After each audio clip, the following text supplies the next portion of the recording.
കണ്ണൂരേടിയുമായിരുന്ന നവീൻ ബാബുവിന്റെ മരണത്തിൽ സിബിഐ അന്വേഷണം ആവശ്യപ്പെട്ട് കുടുംബം നൽകിയ ഹർജി ഹൈക്കോടതി ഇന്നിപ്പോൾ പരിഗണിക്കാൻ പോവുകയാണ്. നവീൻ ബാബുവിനെ കൊലപ്പെടുത്തിയ ശേഷം കെട്ടിത്തൂക്കിയതാണോ എന്ന സംശയമുണ്ടെന്നും സംസ്ഥാന പോലീസ് അന്വേഷണത്തിൽ തൃപ്തിയില്ല എന്നുമാണ് ഹർജിയിൽ അവർ ഉന്നയിക്കുന്ന പ്രധാനപ്പെട്ട വാദം. മരിച്ച നവീൻ ബാബുവിന്റെ ഭാര്യ മഞ്ജുഷയാണ് കോടതിയെ സമീപിച്ചിരിക്കുന്നത്. തുടക്കം മുതൽ ഇതിലെ ദുരൂഹതകളെക്കുറിച്ച് ഈ 1.5 മാസത്തിനൊടുവിലും നമുക്ക് വീണ്ടും സംശയിക്കേണ്ടി വരികയാണ്. ഇത് ഒരു ആത്മഹത്യ എന്ന ഫ്രെയിമിലേക്ക് ഒതുക്കിക്കൊണ്ട് പ്രത്യേക പോലീസ് സംഘത്തിന്റെ അന്വേഷണം മുന്നോട്ട് നീങ്ങുന്നു. ഒരുപാട് ചോദ്യങ്ങൾക്ക് ഇപ്പോഴും ഉത്തരങ്ങൾ കിട്ടാനുണ്ട്. ഇന്നലെ ഏറ്റവും ഒടുവിൽ ആ ഹർജിയിൽ അവർ പറയുന്നത് പോലെ കെട്ടിത്തൂക്കിയതാണോ എന്ന സംശയം പോലും ഉണ്ടെന്ന നിലയിലേക്ക് ആ കാര്യങ്ങൾ പറഞ്ഞു വെക്കുമ്പോൾ ഒരു സിബിഐ ഇതിൽ എത്തുമോ, കോടതിയുടെ ഇടപെടൽ ഉണ്ടാകുമോ എന്നുള്ളതാണ് എല്ലാവരും പ്രതീക്ഷിക്കുന്നത്. ഈ നവീൻ ബാബുവിന്റെ മരണത്തിലേക്ക് നയിച്ച പല കാര്യങ്ങളിലും ദുരൂഹത തുടരുന്നത് കൊണ്ട് തന്നെ ഈ ഒരു കുടുംബം സിബിഐ അന്വേഷണം ആവശ്യപ്പെട്ടുകൊണ്ട് തന്നെ ഹൈക്കോടതിയെ സമീപിച്ചിരിക്കുകയാണ്. ഈ ഒരു മരണത്തിന് പിന്നിൽ കൊലപാതകമാണ് എന്നുള്ള സംശയമാണ് ഈ ഒരു കുടുംബം ഹൈക്കോടതിയിൽ അറിയിച്ചത്. അതുകൊണ്ട് തന്നെയാണ് ഹൈക്കോടതിയിലേക്ക് ഇവർ സിബിഐയുടെ അന്വേഷണം വേണമെന്ന് ഹർജിയിൽ പറയുന്നതും. ഈ ഒരു കുടുംബം പ്രത്യേകിച്ച് പറയുന്നുണ്ട്, അതായത് കൊലപ്പെടുത്തിയതിന് ശേഷം കെട്ടിത്തൂക്കിയതാകാനുള്ള സാധ്യതയും ഏറെയാണെന്നാണ് അവർ പറയുന്നത്. അതിനു വേണ്ടിയിട്ട് നീതി ലഭിക്കാൻ വേണ്ടി കേന്ദ്ര ഏജൻസികളുടെ അന്വേഷണം ആവശ്യമാണെന്നാണ് മഞ്ജുഷ ആവശ്യപ്പെടുന്നത്. അതുപോലെ ആത്മഹത്യ എന്ന പോലീസിന്റെ നിഗമനം അത് മുഖവിലേക്ക് എടുക്കാൻ സാധിക്കില്ല എന്ന് തന്നെയാണ് അവർ വ്യക്തമാക്കുന്നത്. പ്രത്യേകിച്ച് ഈ ഒരു ഇൻക്വസ്റ്റ് അടക്കമുള്ള തുടർ നടപടികളിലൊക്കെ ഈ പോലീസിന്റെ വീഴ്ച വരുത്തി എന്നിട്ടുള്ളത് കുടുംബം ആരോപിക്കുന്നുണ്ട്. നിലവിലെ പോലീസ് അന്വേഷണത്തിൽ തൃപ്തിയില്ല എന്നാണ് കുടുംബം ചൂണ്ടിക്കാട്ടുന്നത്. CPM നേതാവ് പ്രതിയായ കേസിൽ കാര്യക്ഷമമായിട്ടുള്ള അന്വേഷണം നടക്കുമെന്ന് പ്രതീക്ഷയില്ല എന്നും തങ്ങൾക്ക് നീതി ലഭ്യമാകാൻ കേന്ദ്ര ഏജൻസിയുടെ അന്വേഷണം വേണമെന്നാണ് ഹർജിയിൽ ആവശ്യപ്പെടുന്നതും. ജസ്റ്റിസ് ബെച്ചു കുര്യൻ തോമസിന്റെ ബെഞ്ചിൽ 41ാമത്തെ ഐറ്റമായിട്ടാണ് നവീൻ ബാബുവിന്റെ ഭാര്യ മഞ്ജുഷ സമർപ്പിച്ച ഹർജി പരിഗണനയ്ക്ക് വരുന്നത്. 41 എന്ന് പറഞ്ഞാൽ അഡ്മിഷനാണ്. അഡ്മിഷനിൽ സാധാരണഗതിയിൽ ഒരു 11:30 ആകും ഈ 41ാം നമ്പർ എത്താൻ. ഒരു 11:30-12 കൂടിയെങ്കിലും ആയിരിക്കും ഒരുപക്ഷെ ഈ 41ാം നമ്പറിലേക്ക് എത്തുക എന്നുള്ളതാണ് പ്രതീക്ഷിക്കുന്നത്. ഇന്ന് പ്രാരംഭവാദമാണ് നടക്കേണ്ടത്. അതിൽ ഹർജിക്കാരുടെ അഭിഭാഷകൻ ഏതു സാഹചര്യത്തിലാണ് തങ്ങൾ ഇത്തരം ഒരു ഹർജിയുമായി വന്നത്, എന്താണ് തങ്ങൾ ഉദ്ദേശിക്കുന്നത്, എന്താണ് തങ്ങളുടെ ഡൗട്ട്, ഇക്കാര്യത്തിൽ എന്ത് തരത്തിലുള്ള അന്വേഷണമാണ് തങ്ങൾ പ്രതീക്ഷിക്കുന്നത് തുടങ്ങിയ കാര്യങ്ങൾ പ്രാഥമികവാദത്തിൽ ഉന്നയിക്കണം. അവർ ഇപ്പോഴത്തെ നിലയിൽ പറയാൻ ഉദ്ദേശിക്കുന്നത് സംസ്ഥാന പോലീസിന്റെ അന്വേഷണത്തിൽ തങ്ങൾക്ക് തൃപ്തിയില്ല എന്നുള്ളതാണ്. സംസ്ഥാന പോലീസ് അന്വേഷണം കാര്യക്ഷമമായി നടക്കുന്നില്ല. ഈ പറയുന്ന ADM നവീൻ ബാബുവിന്റെ അത് ആത്മഹത്യയാണ് എന്ന് പോലീസ് ആദ്യമേ തന്നെ എഴുതി തള്ളിയതാണ്. പക്ഷേ അത് കൊലപാതകമാണ് എന്ന് തങ്ങൾ സംശയിക്കുന്നു. ഈ കേസിൽ പ്രതിയായ വ്യക്തിക്ക്, ദിവ്യയ്ക്ക് വലിയ ഉന്നത സ്വാധീനമുള്ളയാളാണ്, ഭരണകക്ഷിയിൽപ്പെട്ടയാളാണ്. അതുകൊണ്ട് തന്നെ ഈ കേസ് അട്ടിമറിക്കപ്പെടാൻ സാധ്യതയുണ്ട്. പോലീസ് കൃത്യമായ തെളിവുകൾ ശേഖരിക്കുന്നില്ല. ഈ CCTV ദൃശ്യങ്ങൾ അടക്കമുള്ളവ ശേഖരിക്കുന്നതിൽ, അത് റെയിൽവേ സ്റ്റേഷനിലെ ആയാലും ക്വാർട്ടേഴ്സിലെ ആയാലും കളക്ടറേറ്റ് പരിസരത്തെ ആയാലും ശേഖരിക്കുന്നതിൽ അന്വേഷണ സംഘത്തിന് പിഴവ് പറ്റി. അവർ ഇത്തരത്തിൽ ഇതേവരെ മുന്നോട്ട് പോയിട്ടില്ല. ഇങ്ങനെ വലിയ തോതിലുള്ള അലംഭാവം അന്വേഷണ സംഘത്തിന്റെ ഭാഗത്തു നിന്ന് ഉണ്ടാകുന്നു. മാത്രവുമല്ല, അവർ ഈ നവീൻ ബാബുവിന്റെ മരണത്തിന് പിന്നിൽ എന്താണ് എന്ന് കണ്ടെത്തുന്നതിന് പകരം ഈ കേസിൽ പ്രതിയായ ദിവ്യയെ രക്ഷിച്ചെടുക്കുന്നതിന് വ്യാജ തെളിവുകൾ ഉണ്ടാക്കുന്ന തത്രപ്പാടിലാണ് അന്വേഷണ സംഘം എന്നുള്ളതാണ് ഈ ഹർജിയിൽ പറയുന്നത്. അതുകൊണ്ട് തന്നെ സംസ്ഥാന പോലീസ് അന്വേഷിച്ചാൽ തങ്ങൾക്ക് നീതി കിട്ടും എന്ന് കരുതുന്നില്ല. CBI തന്നെ വരണം, കേന്ദ്ര ഏജൻസി വേണം. എങ്കിൽ മാത്രമേ നവീൻ ബാബുവിന്റെ മരണത്തിന് പിന്നിൽ ആരാണെന്നും നവീൻ ബാബുവിനെതിരെ ഉയർന്ന കൈക്കൂലി എന്ന വ്യാജ ആരോപണത്തിന് പിന്നിൽ ആരാണ് എന്നും മുഖ്യമന്ത്രിയുടെ ഓഫീസിലെത്തിയ കള്ളപ്പരാതിക്ക് പിന്നിൽ ആരാണ് എന്നും കണ്ടെത്താൻ കഴിയൂ എന്നും അതുകൊണ്ട് തങ്ങളെ കോടതി ഇടപെട്ട് സഹായിക്കണം എന്നുമാണ് ഇവർ ആവശ്യപ്പെട്ടിരിക്കുന്നത്. സർക്കാരിന്റെ മറുപടിയാണ് വളരെ പ്രധാനപ്പെട്ട. സർക്കാരിന് ഇന്ന് മറുപടി പറയണമെന്ന് നിർബന്ധമില്ല. കോടതി അഡ്മിറ്റ് ചെയ്താൽ അത് സ്വാഭാവികമായും ഇൻസ്ട്രക്ഷന് പോവുകയും സർക്കാരിന്റെ മറുപടിക്കായി കാക്കുകയുമാണ് ചെയ്യുക. ഇതൊരു വളരെ വിവാദമായ ഒരു കേസാണ്. സർക്കാർ അഭിഭാഷകൻ ഹാജരായി പ്രാഥമികമായി ഏതെങ്കിലും വിധത്തിലുള്ള മറുപടി പറയുമോ എന്നുള്ളതും ഏവരും ഉറ്റുനോക്കുന്നുണ്ട്. എന്തായാലും 41ാമത്തെ ഐറ്റമായി ജസ്റ്റിസ് ബെച്ചു കുര്യൻ തോമസിന്റെ ബെഞ്ചിൽ ഇന്ന് നവീൻ ബാബുവിന്റെ ഭാര്യ സമർപ്പിച്ച ഹർജി CBI പെറ്റീഷൻ ഇന്ന് വരും. ഈ നവീൻ ബാബു ആത്മഹത്യ ചെയ്തു എന്നുള്ള ഒരു നിഗമനം, ആ ഒരു നിഗമനത്തെ സ്ഥിരീകരിച്ചുകൊണ്ടാണ്, അതിനെ ആധാരമാക്കിയിട്ടാണ് ഈ ഒരു അന്വേഷണം മുന്നോട്ട് പോയിക്കൊണ്ടിരുന്നതും. ആ ഒരു അന്വേഷണമാകട്ടെ PP ദിവ്യയെ രക്ഷിക്കാൻ ലക്ഷ്യമിട്ടതാണെന്നുള്ള സംശയങ്ങൾ ഉയരുന്നുണ്ട്. ഈ ഒരു സാഹചര്യത്തിലാണ് നവീൻ ബാബു ആത്മഹത്യ ചെയ്തതാണോ അല്ലയോ എന്ന് തെളിയേണ്ടത് അനിവാര്യമായിട്ടുള്ള ഒരു കാര്യം തന്നെയാണ്. ഈ നവീൻ ബാബുവിന്റെ മരണത്തിന് ശേഷം ഈ ഒരു പോലീസ് അന്വേഷണം എങ്ങും എത്താത്ത രീതിയിൽ അങ്ങനെ ഇഴഞ്ഞു നടക്കുകയാണ്. അത് ഇഴഞ്ഞു നീങ്ങിക്കൊണ്ട് തന്നെയാണ് നിൽക്കുന്നത്. ഈ PP ദിവ്യയുടെ ജയിൽവാസവും അതുപോലെ രാജിയും ഒഴിച്ചാൽ ADMന്റെ മരണത്തിലേക്ക് നയിച്ച സാഹചര്യത്തിലേക്ക് പല കാര്യങ്ങളിലും ദുരൂഹത തുടരുക തന്നെയാണ്. പള്ളിക്കുന്നിലെ ക്വാർട്ടേഴ്സിൽ നവീൻ ബാബു ജീവനൊടുക്കിയ ആ ഒരു സംഭവത്തിൽ തുടക്കത്തിൽ തന്നെ ഉയർന്ന പല ചോദ്യങ്ങൾക്കുമാണ് ഇപ്പോഴും ഉത്തരമില്ലാത്ത അവസ്ഥയിലുള്ളത്. ഈ നവീൻ ബാബുവിന്റെ മരണം ആത്മഹത്യയാണ് എന്ന് ധൃതി പിടിച്ച് തീരുമാനിച്ചതിന്റെ പിന്നിലും ഗൂഢാലോചനയുണ്ടെന്നുള്ള സംശയമാണ്.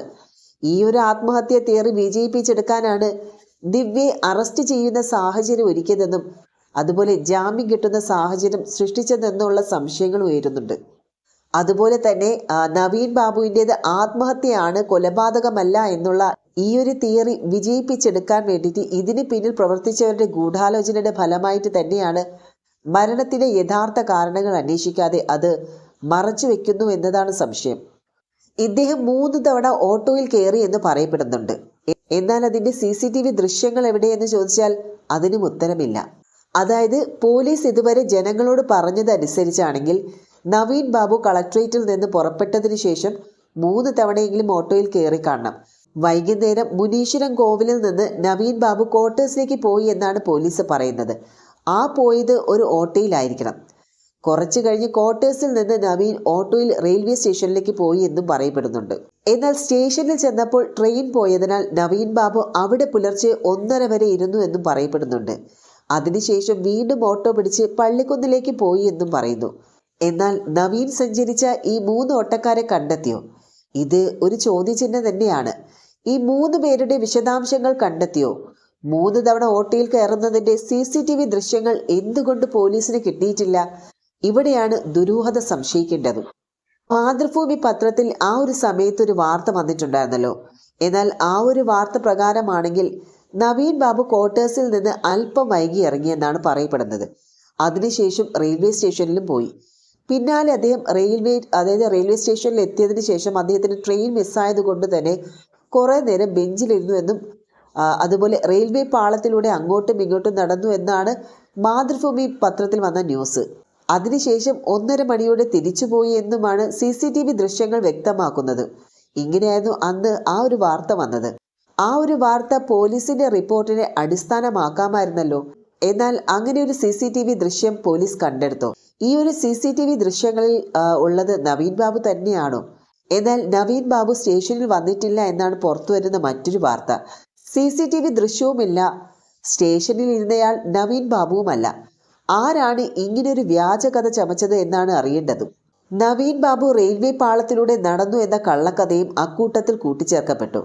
ആത്മഹത്യ താല്പര്യമുള്ളതുകൊണ്ട് ട്രെയിനിന്റെ മുന്നിൽ ചാടി മരിക്കാൻ ഒരുക്കി എന്നൊക്കെ വരുത്തി തീർക്കാനായിരുന്നു ആ ഒരു കള്ളക്കഥ. പോലീസ് എന്തിനാണ് അങ്ങനെ ഒരു കള്ളക്കഥ ചമച്ചത് എന്നാണ് ചോദ്യം. ഇദ്ദേഹത്തിന്റെ മരണവുമായി ബന്ധപ്പെട്ട് സത്യാവസ്ഥ ആർക്കാണ് അറിയാവുന്നത്? കളക്ട്രേറ്റിൽ നിന്ന് ഡ്രൈവർ ഷംസുദ്ദീൻ മുനീശ്വരൻ കോവിലിന് മുന്നിൽ കൊണ്ടുവിടുമ്പോൾ നവീൻ ബാബു പറഞ്ഞത് ആരെയോ കാണാനുണ്ട് എന്നാണ്. എങ്കിൽ പിന്നെ നവീൻ ക്വാർട്ടേഴ്സിലേക്ക് ഓട്ടോ പിടിച്ച് മടങ്ങിപ്പോയതോ? ഷംസുദ്ദീനോട് ക്വാർട്ടേഴ്സിലേക്ക് വിടാൻ നവീൻ ആവശ്യപ്പെട്ടാൽ മതിയായിരുന്നല്ലോ. ക്വാർട്ടേഴ്സിലെ എല്ലാ സാധനങ്ങളും എടുത്ത് താക്കോൽ പോലും ഏൽപ്പിച്ചതിന് ശേഷമാണ് നാട്ടിലേക്ക് പോകാൻ ഇറങ്ങിയ നവീൻ ബാബു വീണ്ടും ക്വാർട്ടേഴ്സിലേക്ക് പോകാൻ തീരുമാനിച്ചെങ്കിൽ എന്തുകൊണ്ട് ഡ്രൈവറോട് അവിടെ ഇറക്കാൻ പറഞ്ഞില്ല? ഈ ഒരു താക്കോൽ എവിടെ എന്നുള്ള ചോദ്യം അവശേഷിക്കുന്നുണ്ട്. താക്കോൽ ഏൽപ്പിച്ചെങ്കിൽ തിരിച്ചു മേടിച്ചതായും സൂചനയില്ല. പോലീസിന്റെ ന്യായം രണ്ടാമതൊരു താക്കോൽ നവീൻ ബാബുവിന്റെ പക്കൽ ഉണ്ടായിരുന്നു എന്നാണ്. അത് എത്രമാത്രം സത്യമാണെന്ന് ആർക്കും അറിയില്ല. ഈ ഒരു സംശയത്തിന്റെ പഴുതടയ്ക്കാനുള്ള പോലീസ് ഭാഷ്യമാകാം അക്കാര്യത്തിലും ദുരൂഹത നിലനിൽക്കുന്നുണ്ട്. ആത്മഹത്യ ചെയ്യാൻ വേണ്ടി ആരും അറിയാതെ നവീൻ ബാബു വീണ്ടും ക്വാർട്ടേഴ്സിലേക്ക് പോകാൻ തീരുമാനിച്ചു എന്നായിരുന്നു പോലീസ് ഭാഷ്യമെങ്കിൽ അത് മനസ്സിലാക്കാമായിരുന്നു. കാരണം ഡ്രൈവർ അറിയേണ്ട, ഞാൻ പോയി എന്ന് അയാൾ കരുതിക്കോട്ടെ എന്നുള്ള കരുതലായി കണക്കാക്കാം. പക്ഷെ ക്വാർട്ടേഴ്സിൽ പോയ നവീൻ ബാബു അവിടെ നിന്ന് ട്രെയിൻ കയറാൻ വേണ്ടി വീണ്ടും എത്തിയെന്നും ആ ഓട്ടോ വൈകിയെന്നും അതുകൊണ്ടാണ് ട്രെയിനിൽ പോകാതിരുന്നതെന്നും അതുകൊണ്ട് മാത്രമാണ് അവിടെ തന്നെ ഇരുന്നതെന്നും CCTV ദൃശ്യങ്ങൾ തെളിയിക്കുന്നതെന്ന് പോലീസ് മാധ്യമങ്ങളോട് പറഞ്ഞതിൽ ദുരൂഹതയും നിലനിൽക്കുന്നുണ്ട്. കണ്ണൂരിലെ വിജിലൻസ് CA വിനു മോഹൻ നേരത്തെ കണ്ണൂർ ടൗൺ പോലീസ് സ്റ്റേഷനിലെ CI, അതുപോലെ CPMന്റെ മനസ്സാക്ഷി സൂക്ഷിപ്പുകാരനായ ഉദ്യോഗസ്ഥൻ എന്നാണ് അറിയപ്പെടുന്നത്. വിനു മോഹനെ വിജിലൻസിലേക്ക് മാറ്റിയതിന് പിന്നിലും മറ്റു ചില കാരണങ്ങളുമുണ്ട്. പാർട്ടിക്ക് വേണ്ടപ്പെട്ട ഉദ്യോഗസ്ഥനായതുകൊണ്ട് തന്നെ ചുഴലി വില്ലേജിലെ വലിയ ഭൂമി ഇടപാടിനെ കുറിച്ചുള്ള അന്വേഷണം ഒരു വിവരാവകാശ പ്രവർത്തകന്റെ മുൻകൈയിൽ നടന്നു വന്നപ്പോൾ കൃത്യമായ തീരുമാനം എടുക്കേണ്ടതുകൊണ്ടാണ്. ചുഴലി വില്ലേജിലെ സർക്കാർ ഭൂമി അനധികൃതമായി കൈവശപ്പെടുത്തിയവരിൽ പലരും CPMകാരാണ്. EMS വായനശാലയുടെ പരിസരത്തുള്ള ഇടങ്ങളിലെ ഭൂമിയിലാണ് കൃത്രിമം നടന്നത്. ഈ CPM ഭൂമാഫിയയുടെ തട്ടിപ്പിന്റെ ഫയലുകൾ ADM നവീൻ ബാബുവിന്റെ പക്കലുണ്ടായിരുന്നു എന്നും കരുതപ്പെടുന്നുണ്ട്. 1000 ഏക്കറോളം സ്ഥലത്തെ കയ്യേറ്റത്തിന്റെ വിവരങ്ങൾ നവീന്റെ പക്കലുണ്ടായിരുന്നു എന്ന് കരുതപ്പെടുന്നുണ്ട്. ഈ രേഖകളുമായി നവീൻ ബാബു നേരിട്ട് വിജിലൻസ് ഓഫീസിലേക്ക് പോയതാണോ അതോ വിനു മോഹൻ വിളിച്ചു വരുത്തിയതാണോ എന്ന് പരിശോധിക്കേണ്ടതാണ്. കാരണം അതേ ദിവസം ഉച്ചയ്ക്ക് 1:30 പരാതിക്കാരനായ TV പ്രശാന്തൻ ഈ ഒരു വിജിലൻസ് ഓഫീസിന്റെ മുന്നിൽ നിൽക്കുന്ന CCTV ദൃശ്യങ്ങൾ ഒരു ചാനൽ പുറത്തുവിട്ടിരുന്നു. വൈകുന്നേരം 4 മണി കഴിഞ്ഞ് നടന്ന യാത്രയപ്പ് ചടങ്ങിൽ PP ദിവ്യ ഭീഷണിപ്പെടുത്തിയത് കാണിച്ചു തരാമെന്നാണ്. ഇതെല്ലാം കൂട്ടി വായിക്കേണ്ടതല്ലേ എന്നാണ് ചോദ്യം. ഒന്നെങ്കിൽ ഇത് PP ദിവ്യയും TV പ്രശാന്തനും ഒരുമിച്ചെഴുതിയ ഒരു ദൃശ്യം മോഡൽ തിരക്കഥയുടെ ഭാഗമായി തന്നെയുണ്ട്. അല്ലെങ്കിൽ വിജിലൻസ് ഓഫീസിൽ നവീൻ ബാബുവിനെ വിളിച്ചതുമാവാം. അതല്ലെങ്കിൽ നവീൻ ബാബു തന്റെ കയ്യിലെ രേഖകൾ കൈമാറാൻ പോയതാകാം. അവിടെ പോയതിനു ശേഷമാണോ അവിടെ നിന്ന് തിരിച്ചു വന്നതിന് ശേഷമാണോ നവീൻ ബാബുവിനെ കാണാതായത്? ഇക്കാര്യം ആർക്കും അറിയില്ല. വിജിലൻസ് ഉദ്യോഗസ്ഥനായ വിനു മോഹൻ അടക്കമുള്ളവരുടെ മൊഴി പോലീസ് എടുത്തിട്ടേയില്ല എന്നതും ശ്രദ്ധേയമാണ്. വിനു മോഹന്റെ സഹോദരൻ ഡയറക്ടറായ കാർട്ടൺ കമ്പനിയാണ് കണ്ണൂർ ജില്ലാ പഞ്ചായത്തിൽ അനേകം കരാർ ജോലികൾ എടുത്തിരിക്കുന്നത്. ഇതും പരിശോധിക്കേണ്ടതല്ലേ എന്ന ചോദ്യം ഉയരുന്നുണ്ട്. മറ്റൊരു പോലീസ് ഉദ്യോഗസ്ഥന്റെ സാന്നിധ്യം കൂടി പരിശോധിക്കേണ്ടതുണ്ട്. മഞ്ജുഷയുടെ മൊഴിയെടുക്കാൻ എത്തിയ Kannur town police CA Sreejith Koderi ഈ ഉദ്യോഗസ്ഥനും CPMന്റെ രഹസ്യ കാവൽക്കാരിൽ ഒരാളാണ് എന്നാണ് സംസാരം. നവീൻ ബാബുവിന് യാത്രയപ്പ് നൽകിയ ദിവസം ശ്രീജിത്ത് കൊടേരി ആരെയൊക്കെ വിളിച്ചിട്ടുണ്ട് എന്നതും അന്വേഷിക്കേണ്ടതാണ്. CPMന്റെ അതീവ വിശ്വസ്തൻ എന്ന പ്രത്യേക അന്വേഷണ സംഘത്തിൽ നിലനിർത്തുന്നത്. അന്വേഷണ ഉദ്യോഗസ്ഥന്റെ ഇടപാടുകൾ തന്നെ അന്വേഷിക്കേണ്ട സാഹചര്യമുള്ളപ്പോൾ അയാൾ അന്വേഷണ ഉദ്യോഗസ്ഥനായാൽ അതിന്റെ ഗതി എന്താകും?